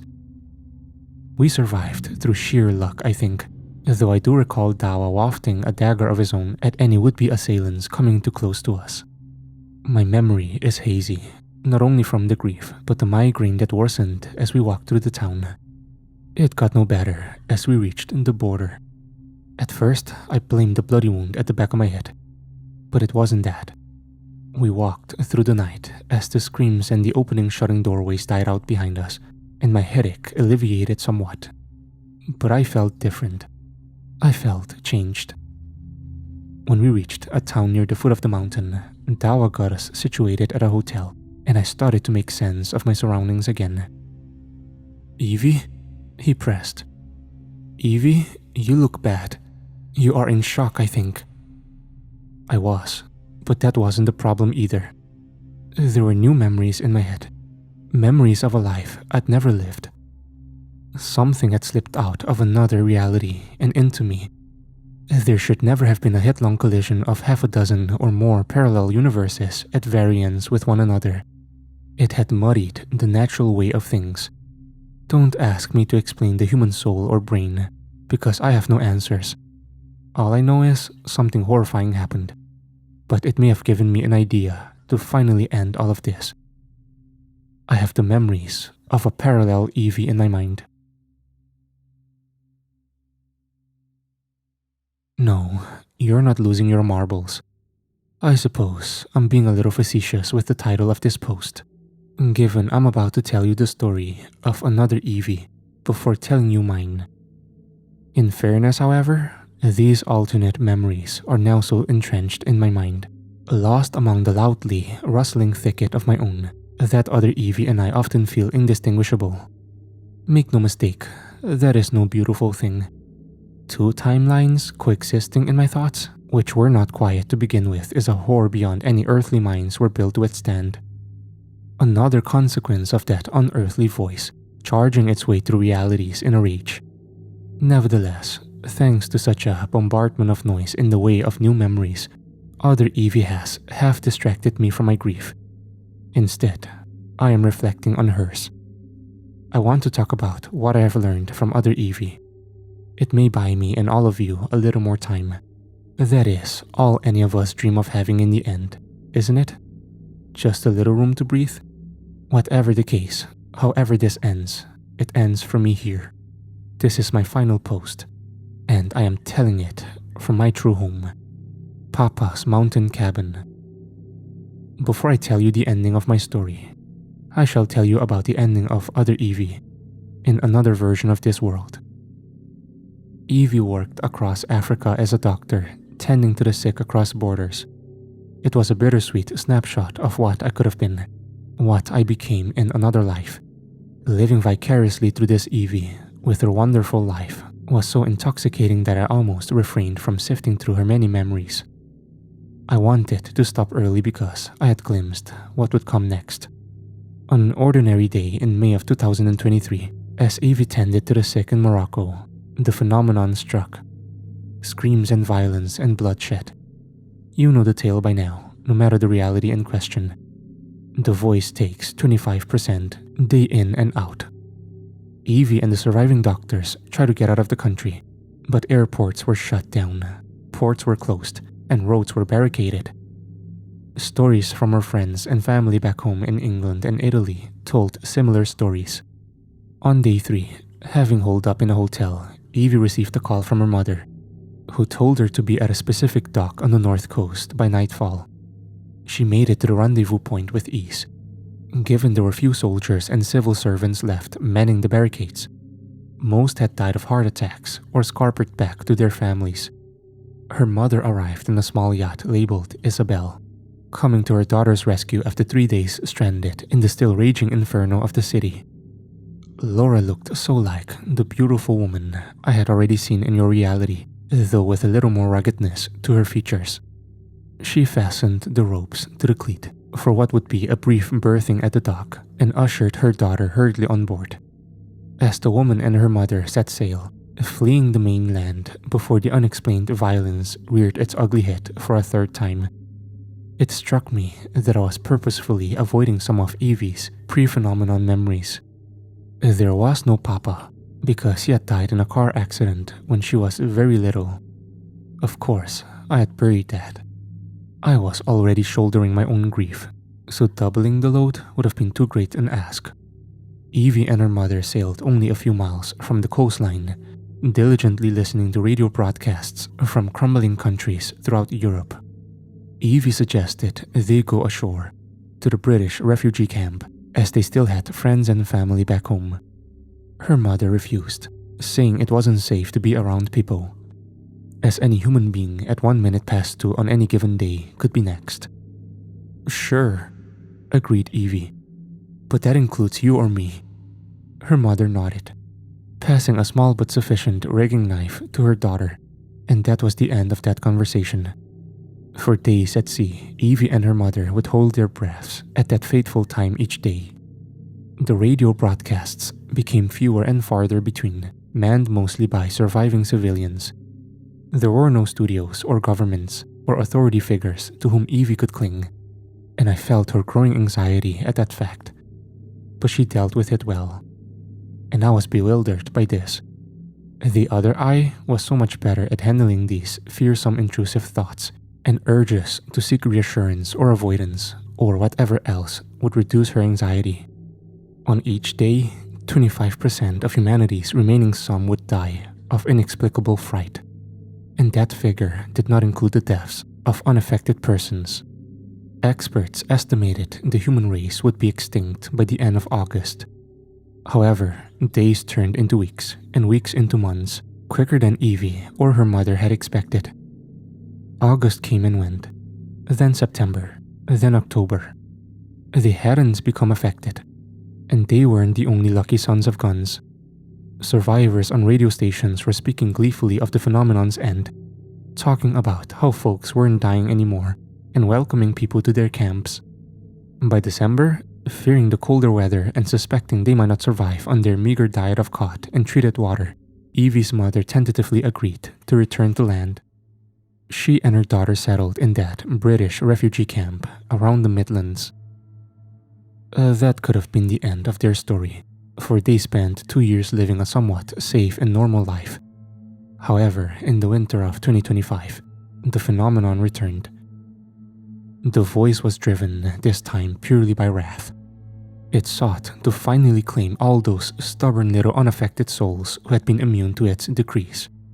On an unrecorded day, at an unrecorded time, every last human left on Earth started screaming. Evie started screaming. This is the memory that frightens me the most, for it is not but a fog to me. I do not know what Evie saw or heard, so I am still oblivious to the true form of the voice, and the ways it terrifies affected persons into compliance. What I do know is that other Evie, like my dear father, managed to defy it. She managed, as a matter of fact, to survive it. Evie did not wrestle in some futile bid to make the voice go away. Yes, she screamed at first, closing her eyes and clutching her temples, much like everyone else in that refugee camp and everyone else in every camp across the world. But after maybe 30 seconds, other Evie and Laura, and perhaps half of the other survivors, managed something I'd never seen an affected person manage before. They became calm. Their screams did not cut out suddenly, serving as a precursor to acts of violence. Their voices faded gently into low murmurs, and though they twitched a little and breathed somewhat erratically, perhaps half of the affected population, at least in that refugee camp, seemed stable. They didn't jabber at the air, bargaining with the voice. The other half of the affected persons committed suicide by the hundreds, maybe to prevent themselves from living long enough to endure that one final fright, which they had witnessed stop billions of hearts before theirs. But Evie and her mother, and many others, simply sat with it. They sat with whatever cosmic terror they were experiencing. They sat with the unknown. Perhaps Papa was right, that we immune survivors are those already mentally unwell and accustomed to terrifying voices in our own broken heads. Then again, as always, I may be trying to impose rationality and explanation on what will not ever be rationalized or explained. For after all, many of the refugees did still succumb to the voice, and they had thought themselves immune to it for so long too. But I had and have to cling to hope, because Evie and her mother, along with hundreds of others in the camp, survived the final hour of the phenomenon and came out the other side unaffected and without heart failure. They had survived the voice. I'm not so naive as to believe the voice went away for good, because it never does and never will. But I do believe other Evie paved the path for me.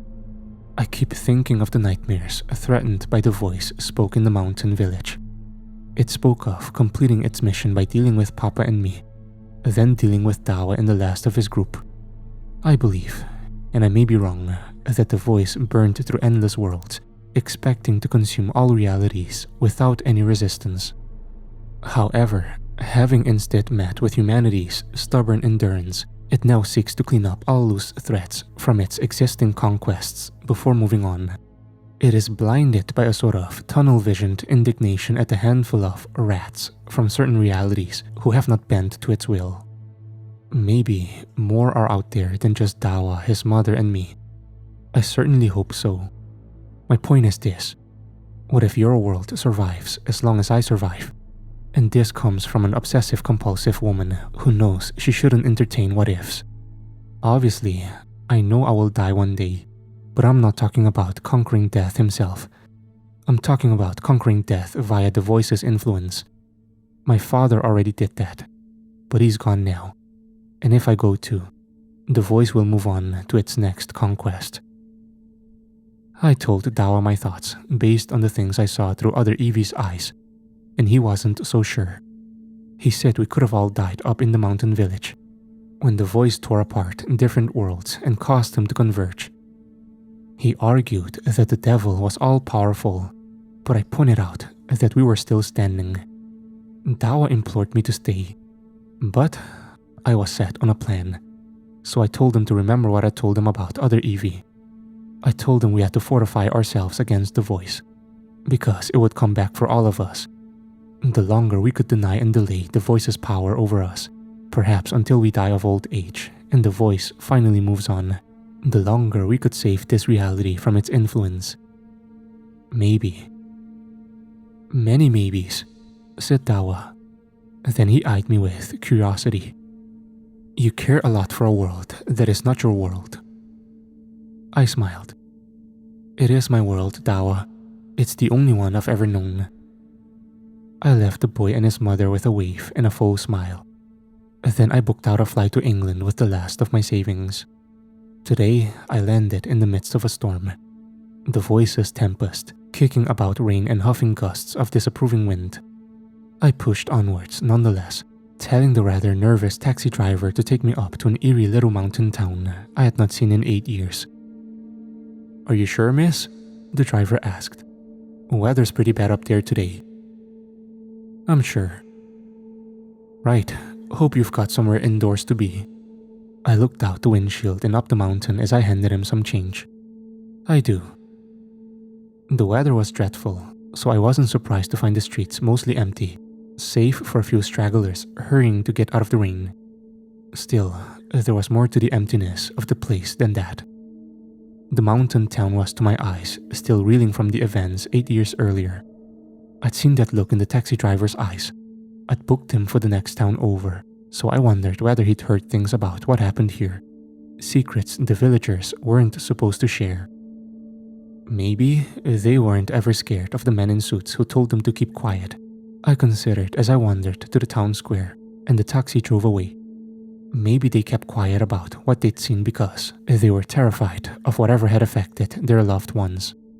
Terrified it would come back for the rest of them. I looked up at the rain, broadened my arms, took a deep breath and yelled at my loudest volume. "I'm here!" I repeated those words to the heavens for a good hour or more, and a few passers-by chortled. Even atop the rain, I was sure my calls could be heard by a fair amount of residents. Eventually, an elderly police officer pulled up in a sedan, got out, and instructed me to stop because my antisocial behavior was disturbing the neighborhood. The old man lectured me for a good while longer than felt necessary, perhaps secretly thrilled to have something to do with his day in that tumbleweed town. I felt more like a scolded schoolchild than a criminal, and I started to doubt my entire mission. Feeling rather silly, I apologized. The police officer sighed. "Do I need to call anyone for you? Do you?" At precisely 1 minute past 2 o'clock in the afternoon, the old man abruptly stopped talking. In a flash, he had closed his eyes, put his palms to his temples, and begun to scream at a deafening pitch with the gusto and vigor of a man half his age. Atop the roar of the rain and the wind, screams sounded throughout the town. The phenomenon, I thought in horror, stumbling back from the affected police officer. Seconds later, a couple of pubgoers hurried out into the street. Given the terror in their eyes as they fled the screaming residents into the establishment, I knew these two men had witnessed the phenomenon 8 years prior. I could tell by the determination with which they hurried to a parked car alongside the road, one of them trying to fish out his keys as he ran. "Get us the fuck out of here, Larry," the other man shouted. "They're gonna change. They're all gonna fucking change." The designated getaway driver managed to unlock the doors, and he made eye contact with me for a second, hesitating to clamber into the front seat. He looked ready to offer me a ride out of here, but his gaze shot suddenly to the police officer standing in front of me. The old, affected man, screaming piercingly. The driver then shot me what may have been an apologetic glance. Then he got into the vehicle and slammed the door shut. The car screeched off, aquaplaning slightly as it tore along the puddle-slicked road out of town. I wanted to do the same, but I had come back to this town for a reason. I had wanted to draw the voice's attention. I had succeeded in an unexpected way. I backed away from the police officer, looking desperately about me for some sort of doorway that might have opened. That had been what I'd wanted from the voice, but I'd forgotten that it was not the one who adhered to rules. My temporary bout of courage was replaced with fear, but I still refused to flee. My heart seemed desperate to escape without me, pulsing through my ears as if trying to get out that way. I remembered what Papa had said. Face it. Face it. The police officer stopped screaming and spoke to me in stammering sentences amidst convulsions. Miss, sorry. Miss, I'm so sorry, but I have to do it." I finally let out the scream my heart had been dying to unleash as the old man removed his baton and gave chase through the town. As I made my way up the pavement, shoes sloshing in the puddles and fringe matting to my face, I thought I had outrun him. Then there came a heavy thump against the back of my head, still wounded from its severe blow 2 days earlier. I stumbled forwards and spun to see the officer had struck me across my crown with his baton, now stained with fresh blood. The man was about the same height as me, but with half the mass to his frail frame, so I took my chances. I put my palms out front and shoved. A deep dread coursed through me as I pressed against his uniform, having never come into such close contact with an affected person before. Thoughts raced to my mind as to whether the voice might be contagious after all. I feared the affected man's curse weaving through the textiles of his cotton shirt, then through the skin of palms, and finally into my brain. Alternatively, and this fear was much harder to rationalize away, I feared the officer might simply be stronger than he looked, and managed to overpower me, then strike me to the ground before bludgeoning me into pulp with his baton. I was thankful, pacifistic though I may be, when he flew onto his back and hit the pavement with what seemed to be a painful impact, though it wasn't his fault. "Sorry," I said, as an affected person might, after committing an act of violence, as an affected person might. "Stop it," I told myself, realizing I was listening to that cruel voice of my own. I ignored the fresh throb at the back of my head, turned and continued through the town, shoes pounding the pavements from an adjoining street, and I chanced a glance catching a middle-aged couple, gunning for me and shouting in overlapping voices. They offered apologies, I think, but I didn't stop to find out. I picked up the pace, asked at my heart, and I wondered whether it might give out in fright. "Stop it," I told my intrusive voice again, but that only made the fear louder. When I reached the edge of town, I started up the foot of the mountain into the trees and the quiet, running and hiding and running and hiding. Old ways never really died, no matter how brave I pretended to be. I took a look over my shoulder, horrified to find I was being pursued not only by the middle-aged couple, but half a dozen other crying stragglers. What had the voice promised these unwilling assailants in return for their servitude? Had it promised to spare this world? Or perhaps simply their families, as long as they killed me? It didn't matter. I had no room and certainly no time for such noise. I pushed onwards, nausea overwhelming my every sense as my body begged me to stop and catch my breath. But nausea was better than death, I tried to explain to my body, so I kept on. I was about an hour up the mountain when I finally collapsed onto the forest floor, eyes filling with static as I skirted dangerously close to passing out. I had never run so far for so long, and I hadn't eaten for hours. I managed to push myself back up to my feet, eyesight clearing, and I turned to squint behind me. My pursuers, constricted by human stamina much like me, were nowhere to be seen. They had likely taken similar breaks farther down the mountain slope. Of course, I knew they wouldn't stop, and I knew the voice would tell them where I had gone.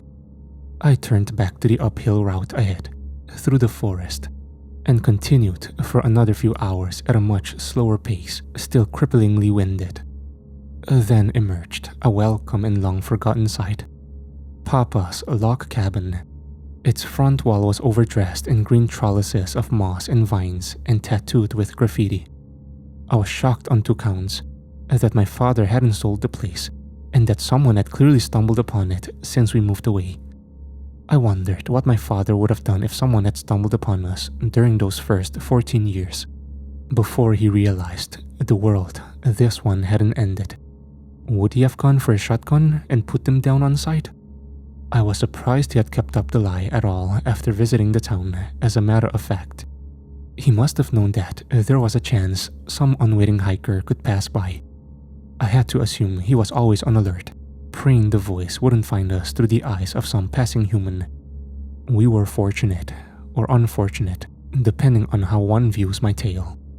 There were not so distant shouts from the forest as the pursuers neared, so I shook my exhausted mind and body awake, then hurried to the front door. It bore scratch marks and dents from the affected persons who had come for us years earlier. I tried the handle to find the door locked, which I hadn't considered in my dazed stupor.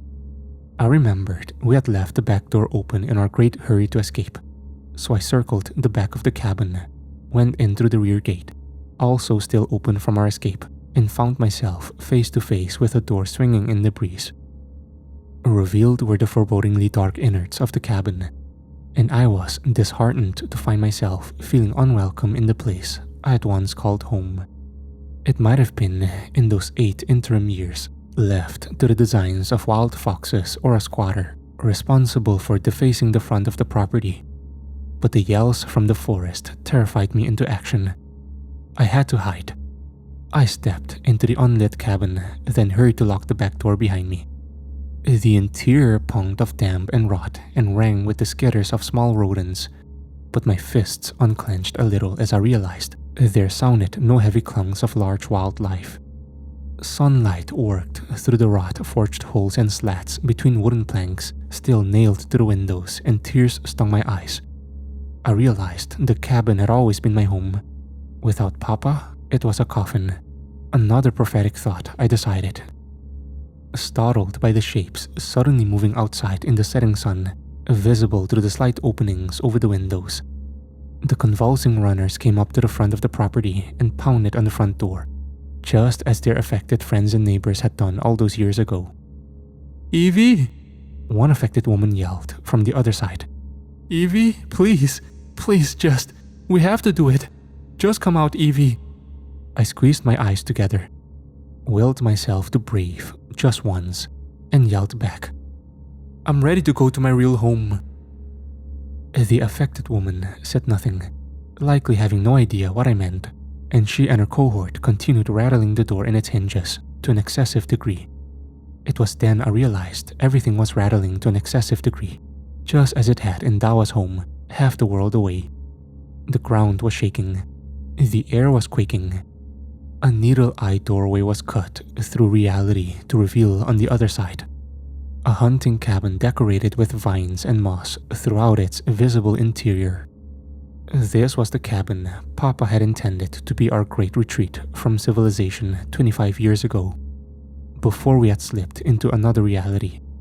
My head ached as I eyed the doorway, my home turf, on which the voice would be able to exert its influence over me, or so it has always claimed. I thought of the world I was about to leave behind, the one which felt more my own. I sat and started writing this, my final entry. Stepping through that doorway might not be the way to fix any of this, but it's the only possible fix which makes any sense to me in this moment. I have to hope I will be like that other Evie, and I will hold firm against the voice when it tries to affect me. I have to hope, in a fit of rage, it will not give up on me, but it will, as it focuses all of its energy on me, give up on you.